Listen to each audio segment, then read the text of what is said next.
All right, I'm okay with getting started. Hey, Judy, thanks for joining. Addison, you good with getting started? Yep, I'm good. Great. Thank you everyone for joining the Youth Education and Libraries Committee meeting for September.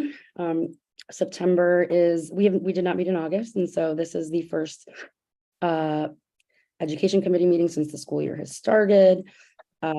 School started on September 6th for New York City Public Schools and for kids and families in our district and District 2. I am Taina Barrero, co-chair of the committee. I'm joined by Addison, who I'm really excited has agreed to be co-chair of the committee. I was previously co-chair with Vanessa, who is no longer on the board, but I'll turn it over to you, Addison, if you want to introduce yourself and say a little bit about your background and relationship to the district and why you wanted to be co-chair. Yeah, so hi everyone, I'm Addison. I am a member of Community Board 8. I serve as one of the secretaries of Community Board 8. And one of the reasons that the Youth and Education Committee was so important to me is I am actually a college student. I go to Columbia, but rest assured, I have lived on the Upper East Side all of my life and am very much an Upper East Sider. So even though I'm up at Columbia, I'm wedded to the Upper East Side. So yeah, and I'm really excited to be chairing this committee. I think that the perspective that I'll be able to bring as a current student will be really beneficial to the committee, and I'm looking forward to working with you all. Awesome. Thanks, Addison. So usually for those of you that have been on the committee, hi Ed, thanks for joining, that have been on the committee for a bit now usually, and I've co-chaired the committee for, this is my third school year where I'm co-chairing it. I usually invite the superintendent to come and of District 2 to come and speak to us. And I think sort of the lessons that I've learned from doing that over the past few years is that it's sort of too early in the school year for there to be a ton for the superintendent to report on. I think also families are just busy with back to school. And so some of the sort of issues that may arise or the challenges they're facing or the issues they want to discuss are, it's a little too early in September to sort of think about those. So we decided to have this be a little bit more of an open conversation. We want to make sure that we are sort of planning the committee meeting schedule and the agenda items based on input that we're getting from committee members and from members of the public. Thank you for the members of the public that have joined, and we have some new public members that have joined the committee. So we're really excited about that. And so I think just having the perspective of folks who live in the community, have kids in the community, or, like myself, just care about education issues in the community, sort of dictating how the agendas that we set, as opposed to the other way around, is helpful. In addition, we decided to, put on the agenda and, potentially we'd love to have an open conversation and maybe consider how this committee can be supportive. There was recently a report released. If you look at where the agenda is posted on CB8's website, there's a link to a Chalkbeat article that links to a report recently released about the lack of, or the low percentage of schools, public schools in New York City that are considered accessible to students throughout the city. District 2, which is our district here on the Upper East Side, being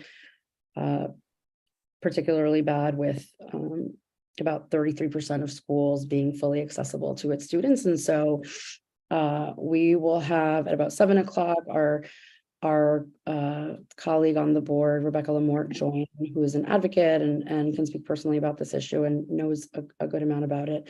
But that was one thing that we felt was a report that came out in the summer and that felt relevant and like something we should take sort of a stance on and have a perspective on and maybe push the Department of Education on. So Addison, I don't know if you wanted to add anything. Yeah, so I was really struck when I read the report because obviously, as a student, being able to access the spaces where you're learning is critical. That you need to be able to get to your classrooms, you need to be able to get to the activities of the day. They're scheduled in for a reason. And so we really don't necessarily want students missing activities for the mere fact that they can't get up the stairs.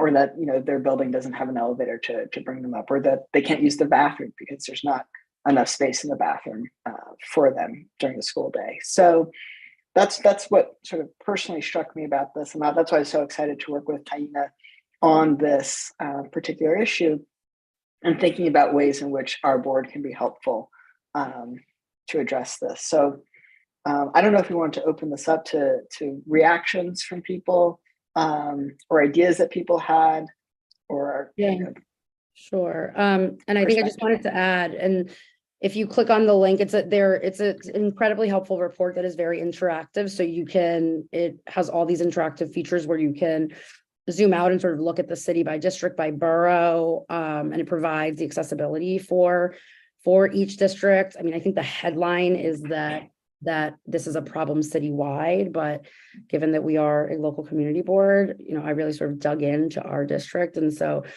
I think what was most startling was not just that as of August of this year, 33.6% of the schools in our district were fully accessible, because that was about on par with the rest of the city. So that was sort of the case for the whole city. So citywide, the average was that only about a third, give or take, you know, sort of 30 to 35% were accessible. But what was concerning is that there's also the 2020 to 2024 capital plan, and absolutely zero of the schools in our district are actually slated to be in the pipeline for accessibility. And so that was of concern. I think issues of accessibility are sort of across these are issues that come up that our board deals with across sort of different committees, right? So obviously we know that the MTA has their own plans to make subway stations accessible, but just knowing that there's actually no plan to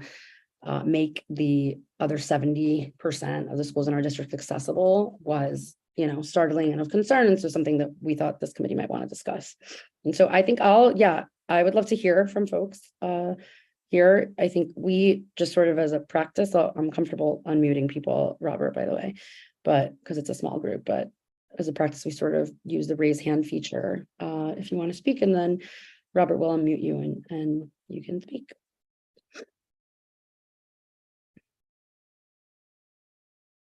And it doesn't have to be specific to the issue that we were talking about, by the way. I also Addison and I really want to have this be an opportunity. Thanks, Judy.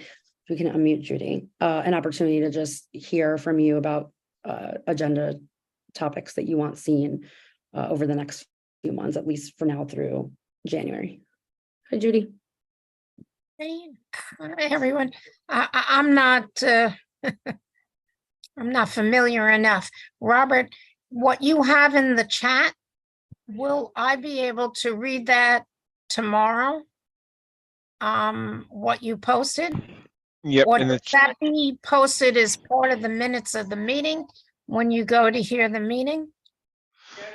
The link in the chat, Judy, is the link to the report. Right, I know. So I have to write it down now because I want to get it tomorrow. So Judy, on the CB8 website, when you go to the link to the agenda for this meeting, what we linked was a Chalkbeat article. Okay, I didn't look at that. Okay. So that's linked, and then if that is an article, so a news article, right? So it's editorialized, but in the first paragraph of that article, it links to the actual academic report. So you'll be able to access it. Yes. Okay. I'm not good with the computer stuff. You said a third in our district. You're talking about Community District 8. What are we talking about? Are we talking about grade schools, middle schools, high schools, private schools, public schools? What, when you say a third of what? Yeah, so it's a third of District 2 schools. For the purposes of this report, it doesn't include 3K and pre-K centers, and it does not include charter schools, and it doesn't include District 75 or 79 programs. So how many schools are we talking about then? So it includes every school that is K through 12 that is not a charter school, that is a district school. Okay, we don't know what the number is for that. The total is this number has changed. a bit, but I believe I don't know if you know it off the top of your head, Addison, but I don't. it's, I want to say it's like, we basically have, hold on one second. Somewhere between 20 and 30 schools. Something, it's like somewhere around 30, because we have, I mean, it obviously, as you know, like the number gets smaller as, you go up, we have a limited number. Because I didn't know what a third of what, So it's saying here that there's 79 programs. Oh, sorry, district. Oh, wait, sorry, my bad. I misread something. Sorry. Yeah, but it is somewhere around 30. Okay. So then that would be about 10 schools. Hmm. Okay. Thank you. You're welcome. Abraham? Is it possible to mute Abraham, Robert?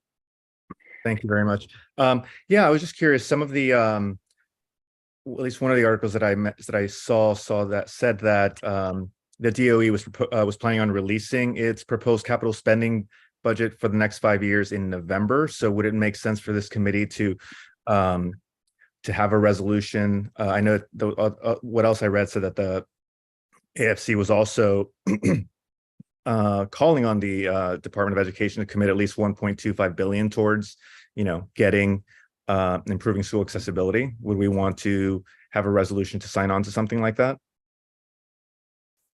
I mean, Yeah. I think that would. Good. Oh yeah, sorry, Taina. No, go ahead. Oh no, I was going to say, yeah, I think that would definitely be a direction that we'd want to explore as a committee.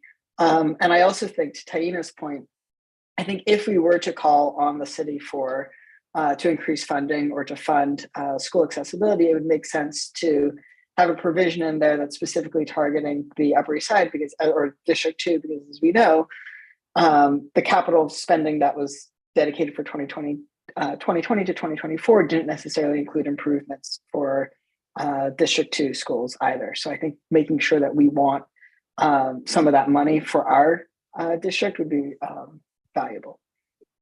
Right. And I don't know how, I don't know if it's already closed or if what kind of a, input the DOE was taking, but if they're going to release it in November, then they're probably pretty far along. So I think we'd want to have a statement relatively quickly. Yeah, I think so. And I was hoping that would happen, at this, within this committee, so that, we can send a letter to the chancellor and to the superintendent, indicating our concerns and asking for a plan for how to increase those numbers. Wonderful. Great. So next, I see we have a new public member of this committee, Vlad. I don't know if you want to say something. Sure. Hi. Can you hear me? Mm-hmm. Yes. Great. Awesome. First of all, it's really great to be involved. Really great to be here. I actually have a 4.5-year-old daughter in the public school system here, and I'm an adjunct professor myself, sort of as a part-time side job, and so I'm very happy to be involved in this. When I looked at the agenda and I noticed, I realized what we're talking about, I had the same questions, like, well, what? And I thought, well, what is exactly meant by accessibility or lack of accessibility? Is there sort of like is it sort of 100% accessibility? Is there are there gradients in between? And I actually did a little bit of research, and I wanted to kind of let you guys know, if you're not already aware, there's actually on the schools.nyc.gov website. If you go to www.schools.nyc.gov/accessibility, there's actually an Excel spreadsheet that's posted that's referred to. You can download a citywide building accessibility profile list. And if you click on that, you actually get a listing of schools. And and apparently each school is assigned what's known as a BAP rating, which is an accessibility rating, and it's defined. So and it goes from a scale of 1 to 10, 1 being the least amount of access, and 10 being the most. And it's very descriptive. Like it'll give you the name of the school, and it'll give you the address, the location of the school, and it'll give you a rating. And this was pretty hard to do, but sort of like understanding where CB8 pretty much starts and begins. I was able to look at that, and I pulled up 13 schools in our district.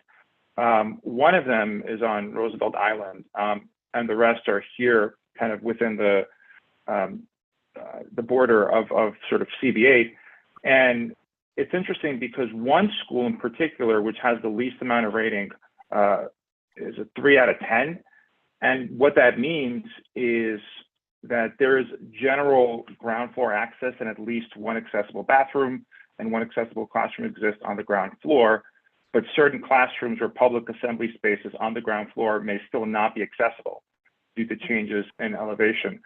So this is the only school that has the least amount of accessibility, but I found it interesting that there's a scale and it is possible to get the specifics. So maybe our speaker who's going to join us at 7 o'clock and kind of get into that a little bit more, but that information is out there. So to the extent, this committee would like to do some kind of a resolution, there is an element of sort of specificity where we can identify certain schools that are of particular need. And of the 13 I found, and not all are listed, actually some, for some reason, were not listed here, but of the ones that are listed, one has a clear 3 out of 10 rating, which is the lowest level accessibility. Then 6 schools have a 4 out of 10 rating, so it's slightly more accessible. 3 schools have an 8 out of 10 rating. 1 school has 9 out of 10, and 2 schools are at a 10 out of 10. So that information is out there to the extent that we're interested in looking at that further. Thank you. Yeah, and so the report that's linked here that is what got our attention from Advocates for Children of New York is based on those ratings. So it's based on the building accessibility profiles. And so for the purposes, so when I gave that percentage and for the purpose of that report, they are defining that percentage at like the highest level. So they are saying like, unless you are fully accessible, you are not accessible, right? So when I think DOE officials could argue that like, if you're partially accessible, you're a little bit accessible. I think advocates would argue that until you're fully accessible, you're not actually accessible. And so that percentage, you are right, that the percentage is higher if you count some of those lower BAP ratings there, because obviously like at the lowest, that's like not accessible at all, not in the pipeline. But for the purposes of this report, they were really looking at fully accessible schools. Yeah, I just took a look at it. A 9 or above, basically. Thank you, by the way, Vlad, for sharing that information. It's actually really interesting because if you look at it, you can see specifically what spaces are accessible, how they break it down. And so that might, as you mentioned, that might be something we want to factor in as we craft a resolution, because we want to be sort of forceful, I think, in our ask for more accessibility, but we also want to be sure that we can, make reasonable requests given the time frame as well. Judy? I think I'm in the 60s, and most of the schools here are older schools, so I know they don't have elevators. And I would not know whether the buildings are ADA or not, except for PS 267 on 63rd Street, which was owned by Manhattan Eye, Ear, Nose and Throat Hospital. And then that became a temporary school when they were redoing art and design and PS 58. And then that became a permanent school. Now, they did put an elevator in there, but when Vlad or whoever brought up the bathrooms, I thought that was very interesting, because although they have an elevator, I have no idea whether the bathrooms are handicapped accessible. And also, we're having a budget meeting next week. So I think it's next week, if I remember the calendar correctly, at the beginning of October. If we pass a resolution, something about seeing that the schools become ADA accessible, and specifically that they have elevators or lifts, depending on the school, and that the bathrooms be made ADA accessible, because you might have a school like 267, which has an elevator, but yet the bathrooms are not accessible. I mean, I don't know that for a fact. I don't know. I would, the next time I walk by, I'll pop in and ask somebody and drop you folks an email. But I think if we pass some kind of resolution along that line, it would be helpful. And then we could maybe bring that up at the budget meeting next week. Yeah. As in, you know, put that up near our top of our priorities. Yeah, I mean, you made a good point, Judy, and I think that is actually like part of the problem is that to get a score of 10 in terms of building accessibility for a public school, you have to have been built after 1992. And as we know, like the majority of public schools are way older than that, right? And so there's like a high threshold. It's like built after 1992, fully accessible, meaning every single educational facility in the building is accessible. There's bathrooms on every floor, that there is an elevator, that the library is accessible, that the cafeteria is accessible, right? So it is a very high bar, as it should be. And you can get a 9 having been built before 1992, but there must have had to have been like major upgrades done to the facility. So exactly the example that you gave, right? So for newer schools, you know, they have to be compliant, but I think one of the issues is that so many of our public school, district school buildings throughout New York are decades and decades old. So, you know, it's sort of not the same as how we think about accessibility with, you know, other public venues. It's different with schools, given how old so much of this infrastructure is. I don't know where that list is. I'm not good at finding these things on the computer. But Vlad, maybe if you can look up PS 267, and I'd just be curious to see, they have the elevators. Do they have anything else, what their number in the ranking is?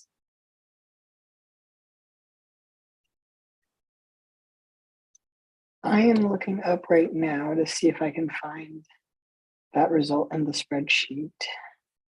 This might be one of those schools that's not listed in the I found it. Yeah, it's 1 through 5, so it should be there. Yeah, so it has received a 9 out of 10. Oh. And it says everything except the one single-use bathroom is not accessible. So is accessible. Is not accessible. So most of the bathrooms are accessible except one bathroom. Okay, got it. So now that's something that maybe, I don't know if that's in Keith or Julie's district, that maybe we can ask them for that particular school to give the money to make the bathroom accessible. Yeah, that's definitely an option. It says here that the sink location is what's preventing the full range of motion for the door. That's not a big deal. I mean, that could be fixed. Yeah, but I think we should probably look at the schools in our yes, so we should look at the whole thing. Yeah. But there's an example where we could bring that to the council member, whichever council member it is. I think it's Julie, but I'm not sure. Might be Keith. We could bring that to their attention, and they could fix that, and that's not a big fix. Yeah, and I mean, I also think we want to think about, you know, I think as Taina said, I think, you know, that's something we could explore. I also think we want to look at the schools that have gotten lower ratings, because it would make sense to divert money and focus sort of some attention on there first. You know, because at least this is one bathroom out of, you know, what seem to be several in this school, versus some that might have no bathrooms accessible. No bathrooms, right? Absolutely. I think we should pass a resolution, and then it would make it stronger for us to be able to go to the budget committee saying, look, we looked at this and we think this is a really important issue. And I think when we, oh yeah, sorry. I was going to say, when we write the resolution, we can, CC the council members and ask them to partner with us on this issue. And I am in touch with Rebecca, who said she was going to join at 7, but I think I want to make sure we get her perspective on this before we think about how we draft this resolution. I'm just curious, sort of, because we do have to sort of prioritize and focus our efforts. And my instinct is that we try to sort of focus on the school buildings that have the lowest ratings to get them somewhere closer to an even remotely accessible rating, as opposed to focusing on the ones that are partially accessible and getting them to full accessibility. But I could be wrong in that assumption, because, perhaps it's sort of, to your point, Judy, a less expensive and more feasible fix to get some of these up to full accessibility. So Vlad, can we unmute Vlad?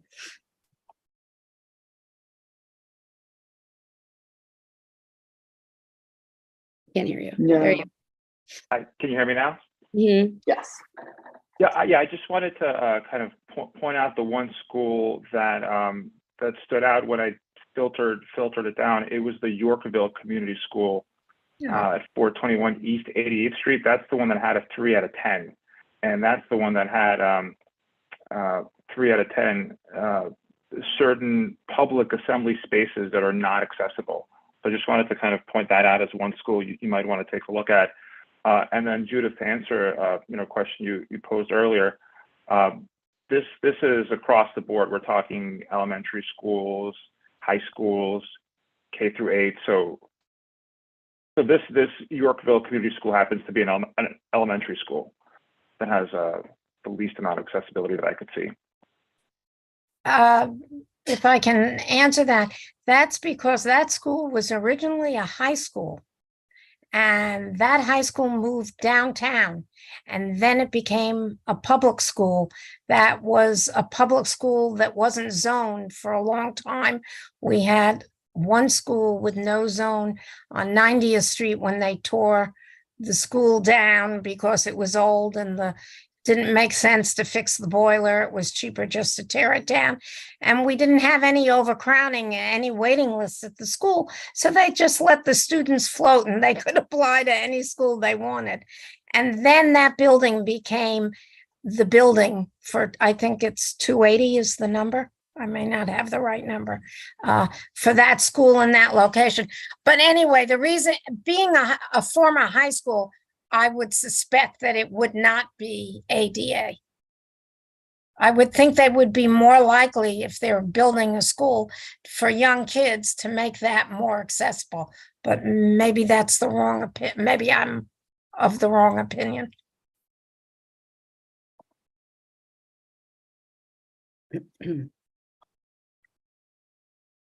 Yeah, thank you for that. I was actually just looking at the Yorkville Community School profile, and it was talking about how some of the community spaces, like classrooms that are not on the first floor, are all not accessible. Nor is the library or the nurse's office. So this is definitely a school that I think, if we were to write a resolution, and again, I think we should see what Rebecca's perspective is on this issue, whether or not it's, because I think if I'm sort of understanding this correctly, I think the query that we're sort of facing is it better to focus on schools that have really not, made any progress in accessibility, or is it better to make quick fixes like the one that was rated 9 out of 10 or something like that? So I think that will be something that we'll want to consider once we can get Rebecca's perspective. Yeah, and I think, or just whether it's more useful to focus on setting a goal that we want to reach district-wide in terms of percentage increase of accessibility, or if it makes more sense to target specific buildings. And I think that also sometimes just has to do with the nature of how the budget is decided and how these plans are made. I think that So like my instinct is not to just sort of say, let's get to 50% from 33% by X year, but rather like we've identified these 5 schools that we want included in the next 5-year plan, which I think is probably like more specific and useful. But again, Yeah. I think I want to make sure that however we're writing it, it sounds like there is consensus that there should be some sort of resolution to write to the DOE and the school construction authority about our concerns about accessibility in our community. And so I think it's sort of, and I think we've done this at the committee level in the past where we, we might sort of come away with an overarching consensus on a request we want to make of the DOE or the chancellor or SCA, and then, the coaches will go back and draft a more specific letter to get sign on for. So where we can sort of do a vote on a resolution generally, and then we would add the specifics to then be included for a vote at the full board. Robert, correct me if I'm wrong. I think we can do that, right? Yeah, that's right. You can do that. Okay. Oh, hi. I was Will. just gonna say I defer to Will because he's more the procedure. I didn't realize. No, Will- that's very normal. Sorry, I had stepped away from the computer. Judy? Yeah, I think we could write the resolution targeting the schools. Maybe, I don't know if you want to list 5 of the major schools from the list and target those as examples that we'd like to see fixed in the next 5 years. And then that's part 1, be it resolved, and maybe have it, therefore, be it resolved. Some of the other schools that are, when you look at that list, that are 8s or 9s, have some of the smaller fixes. That be the second part of the resolution, that maybe our elected officials, and maybe also we could get some state money. I see Jacob's here, maybe he can answer that question, whether we can, state will give us money to fix schools, especially some of the quick fixes that would bring it up. Jacob, did you want to respond to that? Hey folks, I don't really handle the funding, but I will definitely, I'm putting it down in my notes, and I'll talk to the assembly member and to Courtney about what is possible from our end. Yeah, whatever resolution gets passed and whatever the community board thinks is a good course of action is obviously something that we're going to take into, we're going to put a lot of weight to. So yeah, that's my update. Thank you, Jacob. So I think we can proceed I think we should proceed. And I'm not sure if Rebecca's like able to join. But I think we should probably proceed with trying to vote on a resolution, and then Addison and I can sort of go back and sort of add in the specifics. But I think the overall sentiment of asking for the Department of Education to have a bold plan for the next 5 years beyond 2024 for ensuring that the schools in our community are more accessible than they currently are. Yeah, and then I think I would mention, look at the list and take the top 5 that are 3 or less, or 3 or 4, the lowest numbers, and mention such schools which have the lowest scores. And then also we have therefore be it resolved, we have a few schools that have very high scores and only need minor repairs, and maybe we could get our electeds to support that. I think it should be a 2-part kind of thing. Awesome. Thank you so much, Rebecca, for taking the time to join. I'm sure your ears were ringing because I've said your name multiple times as somebody I wanted to wait for. If we could sort of unmute Rebecca, just to give you a quick summary, we've talked about the report that was released by Advocates for Children, and there is overall consensus that obviously the percent of schools in our district that are accessible is obviously unacceptable and too low. something that, first of all, I want to turn to you to speak a little, but I just, as a summary, you know, one of the things as we, you know, vote on a resolution and send it to the full board that, you know, just as most of us are not experts in this area that we were thinking about, and I'm sure you're acutely familiar that schools get building accessibility profiles. So they're rated like 1 through 9, right? And so like only a 9 and 10, like a 10 is fully accessible, but there's levels of partial accessibility that are lower. And so obviously the goal is for them all to be fully accessible, but Judy, who is on, made a good point, which is sort of like, we have one school in the district that is a 9 out of 10, and to get to a 10, they would just have to make one bathroom accessible, and then they'd be a 10 out of 10. My gut was also just like, do we focus on those, or do we try to get every school? You know, we also have schools that are at a 3 out of 10, which is horrible, right? It's like, so it's sort of like, as we prioritize what we think the department should be looking at for their 5-year plan for accessibility, like, I'd just be curious to know your thoughts. Totally. Well, thank you so much. I'm sorry I'm late. I apologize for any background noise. I just stepped out of a very large meeting, so I do apologize. But you are thinking 100% on the right track. So just to speak a little bit about the issue, and I was not disabled when I was in school, so issues with school inaccessibility, they're not personal to me, so I don't want to pretend like I'm communicating from a space that it is personal to me or I have that experience, but from doing disability advocacy, from speaking with others, engaging in the community more so outside of my own experience, inaccessible schools are one of the most egregious public accommodations that we still have in New York City that remain largely inaccessible. And there is partial accessibility, like the report notes, there's full accessibility, the grades of accessibility they give, which is helpful for families when deciding what school would be best for their child with a disability, but there's a lot more work that can be done. And it's not just things about physical access into the school building, it's accessible bathrooms, like the school that's a 9 but could be a 10. It's accessible libraries, it's accessible gymnasiums, because even if you're disabled, I want to be in that gym. Don't tell me where I can and cannot be because of my disability or a health issue that I may have. So I'm really glad, Taina, that you're focusing on this issue, that this committee is speaking about this.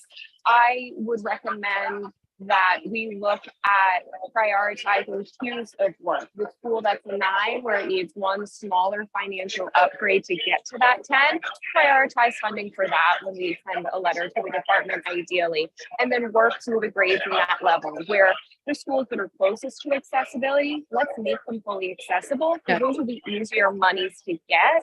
And then the schools that require a deeper cut, more work to be done to get them fully accessible, I hate to say it, but unfortunately lower on the priority list, with the understanding this work will happen. It absolutely must happen, and we're going to demand it does for our community. But we understand the reality of funding, procurement, construction. So we would rather see a slow phase in than nothing at all happen for accessibility of our schools. I really appreciate that. And Judy's gut was right on that. I mean, it's hard for me to see like these schools in our district that have such low ratings. But it's helpful to hear that perspective from you. It'll probably be easier for our requests or demands to be ignored if we're asking for some of the ones at the lowest ratings to be brought up to a standard. So, good. Also, easy win, so to speak, for the community, for disabled students, disabled people in our community board district, where we can't promise all the schools will happen overnight, but we can say, here's this one school this year, here's another school next year. We're moving on this in an expedient manner, in the best way that we can, focusing on it fully. Awesome. Thank you. I think Abraham, if you have your hand up, I don't know if folks have questions for you, Rebecca. I just have to mute really quickly, 1 quick second.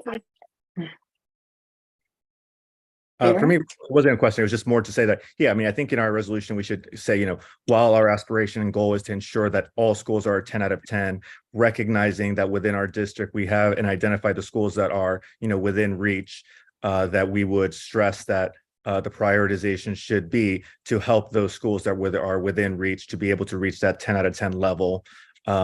And that we're, you know, recognize that the schools that have more work to do are important, and we want those to get to 10 that we see these that are, you know, a rating or two away to be more quickly actionable.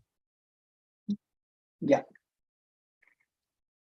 Yeah, So I think that's great. Addison and I will go back and do like a full review of the, because one of the challenges, as I think lots of folks on this committee know, is that, because why would they make it difficult? Community board districts do not directly align with community school districts, and also do not directly align with city council districts or congressional districts, right? So all of District 2 is not within Community Board 8. So we're going to do sort of a cross comparison of like the schools in Community Board 8 within our boundaries. And so it's not like we looked at District 2, but when we look at those numbers, it's possible that our percent is a little higher. Rebecca, we unmute her. I was going to agree. We are lucky here in the community board district. We will see, and we do have, when you look at the map, more partially accessible schools closer to that full accessibility versus other communities. So Tanya, like you're saying, it's unfortunate. We're all District 2 schools. So when we do write a letter, we have to be very pointed, but we just don't want general District 2 schools to receive this. I feel for all families everywhere in Manhattan, the city as a whole dealing with this, but sorry, my heart lies in CB8, so gotta get through us first. Yeah, and so then we'll focus our efforts on that, on having like the full list, and then looking at, because again, it was really hard to, or I mean, I guess I could have spent the time, frankly, I didn't, but we have to like take the information away school by school, cross compare the schools in district, in community board District 8 to the percentage. I actually think, Rebecca, I think your gut is right. I bet our percentage is higher than 33%. Yeah. So we have like, I looked at the map too. It was the colors. There isn't a good like key for it, but yeah, I think we do better than the rest of the district, but still there's more work to be done. Until every school is fully accessible, soup to nuts, there's still work to do. great. Can we Vlad? Vlad?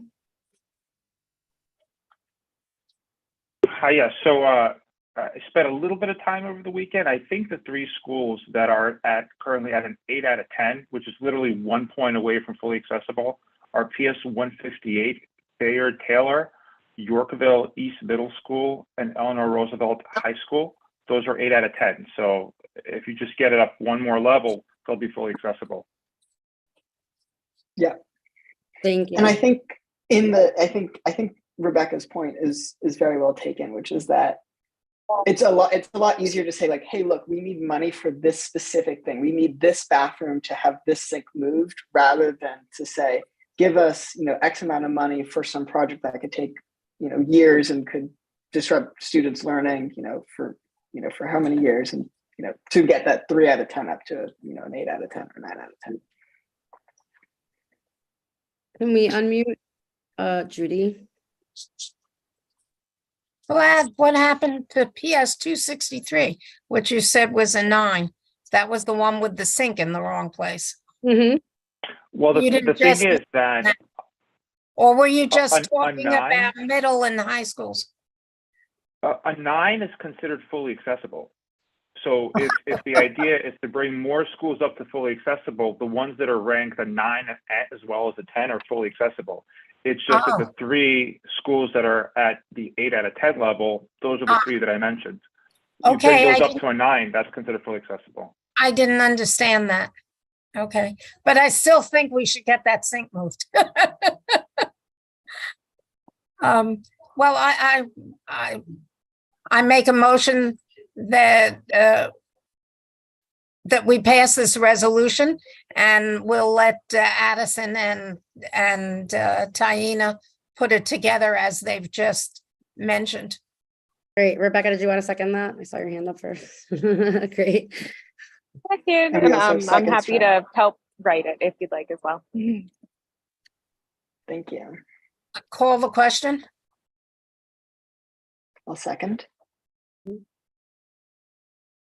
All right. I guess in my secretary role, I'll take the vote for this. So if you're voting no, abstaining, or not voting for cause, please raise your hand now. And I also want to check that Ed is here, because I haven't seen his face. He just doesn't have his camera on, but I think he's here. Okay, perfect. Great. So we'll count him in for the purposes of the vote. So I'll do it one more time. If you're voting no, abstaining, or not voting for cause, please raise your hand now. And seeing none, this will go down as a unanimous resolution. A unanimous approval for this resolution. Addison, would you just read the names of everybody who's here? Yes. So we have Rebecca Lamort, myself, Addison Lev, Taina Barrero, Judy Snyder, Abraham Salcedo, and Ed Hartzog. And as well as Vlad France, who's a public member. Great, thank you, everyone. And thank you, Rebecca, for joining us. If you don't mind, we will probably share this with you and run it by you. We really appreciate your perspective, and we just wanted to make sure that we didn't pass something where we were asking for, where we were asking a request that like didn't make sense. So I'm glad you joined. Judy? Yeah, I don't know if you have anything else to discuss, and I don't know if we can do this, but since we're talking about handicapped issue, and the name of this committee is Youth Education and Libraries. Will, can we pass a resolution about the library, even though it wasn't on the agenda?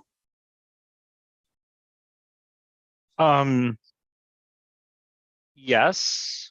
The answer is yes. Should you? That's a questionable thing. Can you? Yes. Okay, well, we've discussed this at all the budget meetings, and the fact is the 67th Street Library needs a new lift because it doesn't work a lot. So I thought maybe it would help if Community Board 8 sent a resolution to the various whoever's head of the city agency that's responsible for that. We already have it in the budget, but I don't know how anyone else feels about it. So I don't have, I think I guess we could, I don't know if, like, we definitely don't have the data for the libraries in our district. Well, that's my library, so I can tell you that I've gone there any number of times and it doesn't work. And I've spoken with the head librarian, and yes, they would love a new lift. Sometimes you go, it works. Most of the times you go, it doesn't work. It just takes you from the first floor up to the main floor. It's one of those. It's not an elevator, it's a lift. Got it.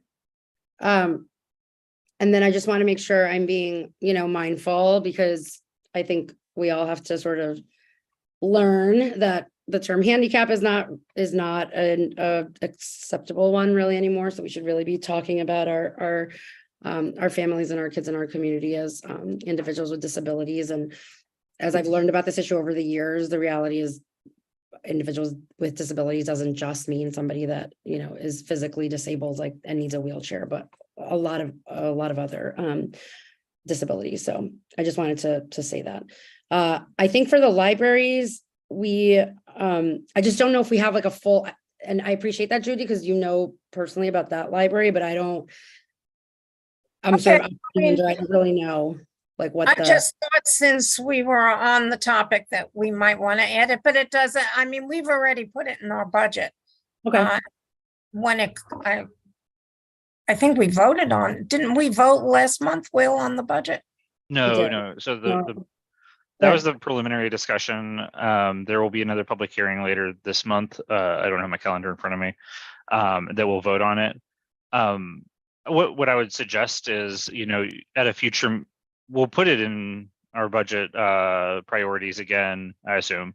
And at a future meeting of this committee, maybe you invite the branch manager to attend and discuss, what their programming is and what their needs are. And at that point, vote on a resolution, because the resolution doesn't necessarily need to be before the budget priorities, is voted on.